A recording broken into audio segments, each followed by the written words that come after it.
చురుకైన మరియు ఆరోగ్యకరమైన జీవన శైలిని పెంపొందించుకోవడానికి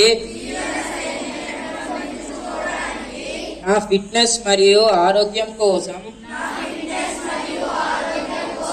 ప్రతిరోజు 30 నిమిషాలు కేటాయిస్తాను.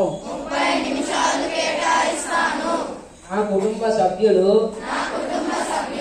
స్నేహితులు మరియు పొరుగు వారిని ఫిట్ గా మరియు ఆరోగ్యంగా ఉండేలా ప్రోత్సహిస్తాను. ఫిట్ ఇండియా మొబైల్ యాప్ లో ఫిట్నెస్ అసెస్మెంట్ పరీక్షను క్రమం తప్పకుండా అనుసరిస్తాను. జై హింద్.